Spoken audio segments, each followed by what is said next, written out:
C'est la nouvelle Spring. On aime aussi beaucoup, désormais le volant il est réglable en hauteur. Par contre le fond du problème de cette voiture, c'est que le châssis il est vraiment daté, il est vieux. Se pose la question cruciale, est-ce qu'on l'achète ou pas? Vous l'avez reconnu, c'est la nouvelle Spring. Venez avec moi, je vais vous montrer tout ce qui est nouveau.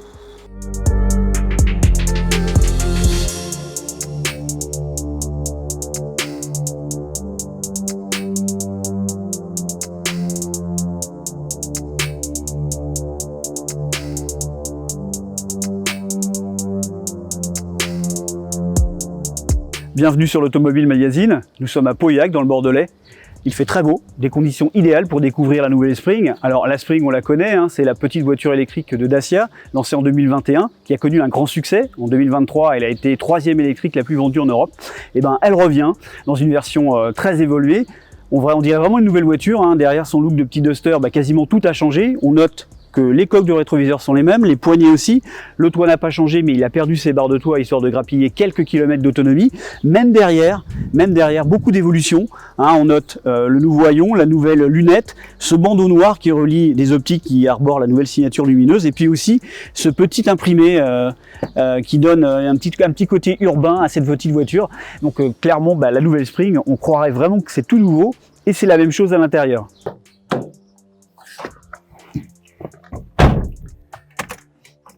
Alors à bord, effectivement quasiment tout est nouveau.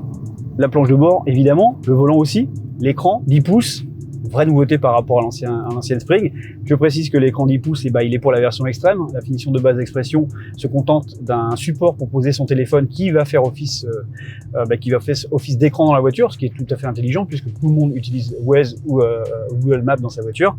Alors les choses qu'on aime, d'abord on aime bien la touche My Safety Switch, ça permet en 2 clics de désactiver les ADAS dont on ne veut pas. On aime aussi beaucoup, désormais le volant il est réglable en hauteur. Il manque encore le réglage profondeur, mais bon, c'est déjà beaucoup mieux. On est quand même déjà nettement mieux installé. Et puis aussi, on aime bien aussi ce petit levier qui intègre désormais un mode B, un mode de régénération un peu plus important que le mode D, ce qui permet en ville d'avoir beaucoup plus de ralentissement et puis aussi dans les régions montagneuses d'avoir du frein moteur. Dans les choses qu'on n'aime pas, en revanche, on peut citer déjà l'absence d'un vrai repose-pied. On ne sait pas trop quoi faire de son pied gauche, un peu de travers. Et puis sinon, on n'aime pas trop non plus, en revenant sur ce petit levier, on n'aime pas trop, il n'y a pas de touche parking sur cette voiture. On est censé rester en neutre et mettre le frein à main. Il n'y a pas de touche parking, c'est un peu perturbant. Mais sinon, globalement, l'évolution, elle est vraiment énorme, que ce soit en termes de modernité, en termes de qualité perçue. On est vraiment dans une toute nouvelle voiture.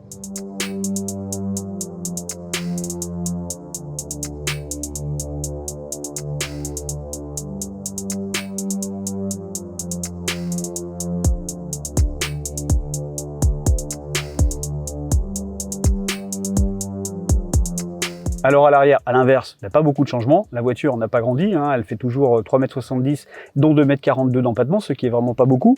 L'accès déjà est un peu compliqué, les portières sont étroites, notamment pour rentrer les pieds. Ensuite, quand on s'installe, moi je suis installé derrière ma position de conduite, je mesure 1,71 m. L'espace est un peu limité. Clairement, ces places seront plutôt plus agréables pour des enfants que pour des adultes. En plus, le dossier, il est un peu droit, un peu raide. Je termine en précisant que c'est une banquette 2 places.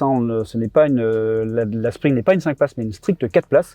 Et puis dernier détail, la banquette elle est monobloc, ce qui limite la modularité. Déjà que le coffre, il n'est pas bien grand. Alors le coffre, il s'ouvre par ce petit bouton rustique. Ouvrir le haillon, c'est découvrir une soute qui est plutôt correcte vu la taille de la voiture. On parle de 308 décimètres cubes de coffre. Avant c'était 290, mais il n'y a pas de miracle. Dacia s'est contenté d'enlever la roue de secours qui désormais rejoint le catalogue des options.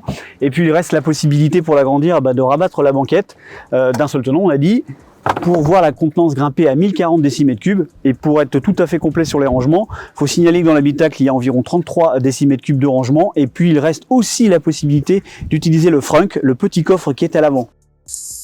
Alors si la Spring a beaucoup changé esthétiquement dedans comme dehors, côté recharge en revanche pas d'évolution. On la recharge toujours à l'avant via la trappe. Alors évidemment une trappe sur l'avant c'est pas forcément l'idéal parce qu'en cas de choc vous pouvez vous retrouver sans possibilité de recharger, ça va être coûteux à réparer. Mais bon, la voiture était comme ça à l'origine et ils n'ont pas changé ce point. La batterie fait toujours 26,8 kWh utile. Ça permet officiellement 225 km d'autonomie en cycle WLTP. Alors 225 km c'est pas forcément beaucoup, mais sauf que la voiture c'est une petite voiture de ville et de zone rurale. Et dans ce cas, en fait, 150 km réels d'autonomie, ça suffit à la clientèle. Comme avant, la puissance de charge à la maison, c'est autour de ces 7 kWh. Et puis, si pour ceux qui veulent utiliser la recharge rapide, qui n'a pas forcément beaucoup d'intérêt, il y a une option à 800 € pour pouvoir charger la voiture à 30 kW. C'est pas vraiment rapide, mais toujours est-il qu'à l'usage, en tout cas, ça suffit. Ça suffit, ça permet de faire largement les trajets du quotidien.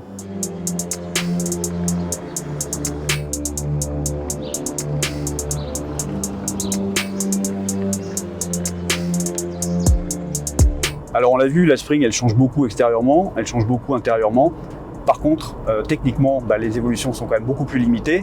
On va citer les roues de 15 pouces, on passe de 14 à 15 pouces. On va citer, au-delà du nouveau volant, la direction recalibrée. On va citer le mode B.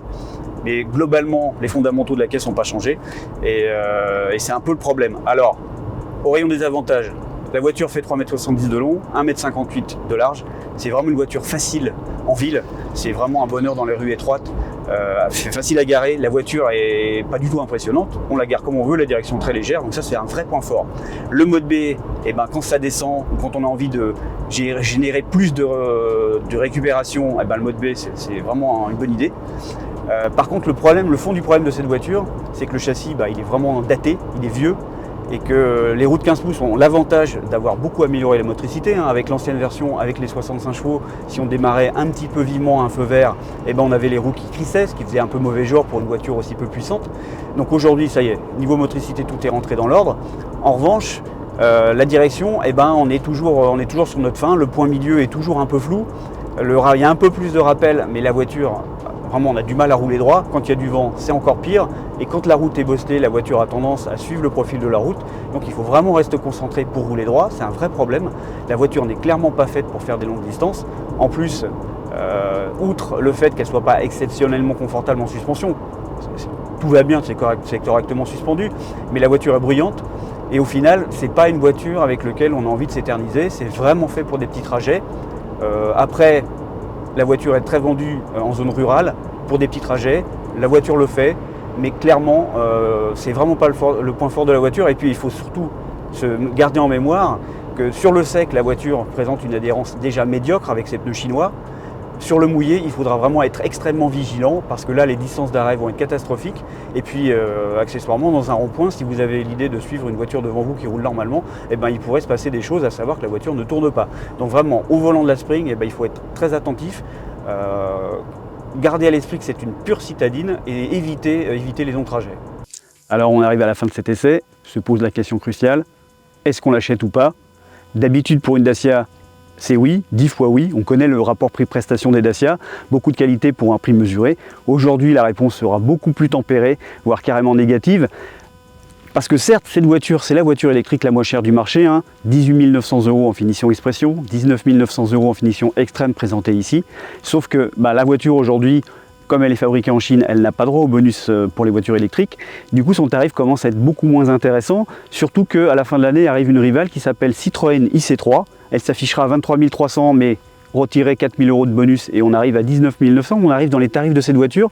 L'IC3, c'est une voiture beaucoup plus puissante, 113 chevaux contre 65, c'est une plus grosse batterie et puis surtout c'est des prestations routières beaucoup plus avancées, beaucoup plus modernes. Donc cette voiture, franchement, on va la conseiller uniquement à des personnes qui ont besoin d'une petite voiture de ville ou de zone urbaine qui font des petits trajets. Pour cela, elle est vraiment parfaite. Les gens qui ont besoin de plus de polyvalence, franchement, attendez la C3. Et si vous êtes contraint en budget, pourquoi pas aller se tourner vers une Zoé d'occasion. C'est une voiture récente avec une plus grosse batterie, des qualités routières sans commune mesure, plus de confort, plus de place. Bref, franchement, la Spring, c'est à choisir vraiment dans des cas très particuliers.